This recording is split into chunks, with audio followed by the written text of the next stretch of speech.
আসসালামু আলাইকুম। হাসান খালেদ, সভাপতি, বাংলাদেশ তৃণমূল পার্টি, আপনাদের সাথে। দর্শক শ্রোতা, আজকে আপনাদের সাথে কথা বলবো সম্প্রতি আমাদের পররাষ্ট্রমন্ত্রী এবং প্রধানমন্ত্রীর পররাষ্ট্র বিষয়ক উপদেষ্টা সে ভারত সফর করেছেন এবং তারা পররাষ্ট্র বিষয়ক উপদেষ্টা দেশে ফেরত এসেছেন এবং পররাষ্ট্রমন্ত্রী মরিশাস সফর ইন্ডিয়া থেকে চলে গেছেন, এখন ফেরত আসছেন। তো ওই মরিশাসে সে একটা মিডিয়াতে ইন্টারভিউ দিয়েছেন, সেখানে পররাষ্ট্রমন্ত্রী বলেছেন ভারতকে প্রমাণ করতে হবে উহা বাংলাদেশের সাথে সম্পর্ক উন্নয়ন করতে চায়, ভালো সম্পর্ক রাখতে চায়। তো অবস্থাটা চিন্তা করে দেখ। আবার উপদেষ্টা প্রধানমন্ত্রী পররাষ্ট্র বিষয়ক উপদেষ্টা দেশে ফেরত এসে যা বলছেন তা ইতিমধ্যে আপনারা জানেন।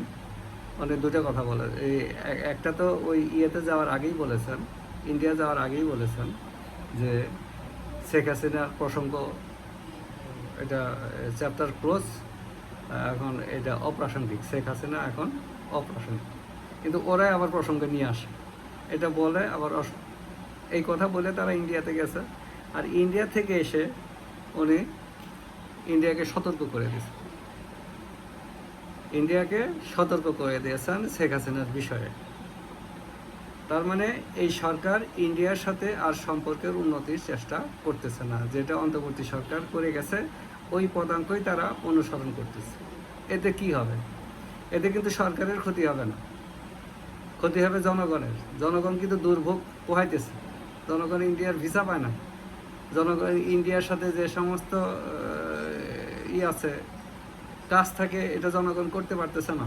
আবার ইন্ডিয়াতে গিয়ে বলে যে আগের সরকার যে সমস্ত নীতিগত সিদ্ধান্ত এবং চুক্তি হয়েছে সেগুলোর বলবৎসা। এদের যে এই যে দ্বিমুখী ত্রিমুখী আচরণ, এটাকে কিভাবে মানুষ আস্থায় নিয়ে আসবে যে এদের দিয়ে ভালো কিছু করা সম্ভব, ইন্ডিয়ার সাথে সম্পর্ক উন্নয়ন ঘটানো সম্ভব। তবে একটা কথা জনগণকে বুঝতে হবে, ইন্ডিয়ার সাথে সম্পর্ক উন্নয়ন না হলে এটা কিন্তু ক্ষতি হবে আপনার জনগণের ক্ষতি হবে, জনগণের কষ্ট বেড়ে যাবে। ওদের কি, ওদের তার টাকা পয়সার অভাব নাই, কিন্তু জনগণের তো ইনকাম লিমিটেড, সরকারের তো টাকা পয়সার অভাব নাই, তারা চালাইতেই পারে। তারা 45 দিন সরকার ক্ষমতায় 41,000 কোটি টাকা ব্যাংক লোন করে ফেলছে। আবার $2 বিলিয়ন জ্বালানি কিনবে, তার জন্য $2 বিলিয়ন অংশীজনদের কাছে, দাতা দেশ যারা আছে তাদের কাছে এই সরকার চেয়েছে। তো ওদের তো সমস্যা নেই, 2 বিলিয়ন পাইলে কিছু পকেটে ঢুকে যাবে, তাদের তো কোনো সমস্যা নেই। সমস্যা হলো আমরা যারা আমজনতা আছি তাদের জন্য সমস্যা। কাজেই এদের যে কথাবার্তা, তাতে মনে হয় তারা ইন্ডিয়ার সাথে ইচ্ছুক সম্পর্ক উন্নয়নের। এখন জনগণের উচিত হবে এই সরকারকে বাধ্য করা, যাতে দ্রুত ইন্ডিয়ার সাথে যে সমস্ত সমস্যা আছে সেই সমস্যাগুলো মিটিয়ে একটা উন্নত সম্পর্ক করার জন্য। ইন্ডিয়াকে বাদ দিয়ে বাংলাদেশ চিন্তা করা যায় না। আর এখন তো গ্লোবালাইজেশনের যুগ, প্রতিটা দেশের সাথে প্রতিটা দেশের সম্পর্ক থাকে। ইন্ডিয়া তো আমার নিকট প্রতিবেশী এবং আমরা সবচেয়ে বেশি ইম্পোর্ট করি ইন্ডিয়া থেকে। কাজেই ইন্ডিয়া আমাদের জন্য খুবই গুরুত্বপূর্ণ একটা দেশ, এই পৃথিবীর মধ্যে খুবই গুরুত্বপূর্ণ দেশ।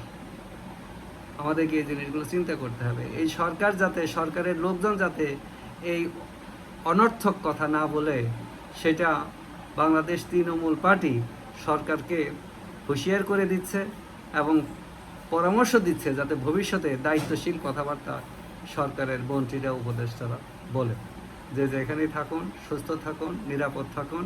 ইন্ডিয়ার সাথে আমরা দ্রুতই সম্পর্ক চাই, ইন্ডিয়ার সাথে আমরা ভিসা ব্যবস্থা দ্রুত চাই, যাতে এই সংকটটা কেটে যায়। যারা ছাত্ররা, যারা চাকরিজীবীরা, চাকরি প্রত্যাশীরা যারা ইউরোপে যেতে চায়, তাদেরকে ইন্ডিয়া যেতে হয় ভিসা নেওয়ার জন্য। এই সমস্যাটা সমাধান যাতে সরকার দ্রুত করে, সেই পরামর্শ বাংলাদেশ তৃণমূল পার্টি দিচ্ছে। ধন্যবাদ সবাইকে।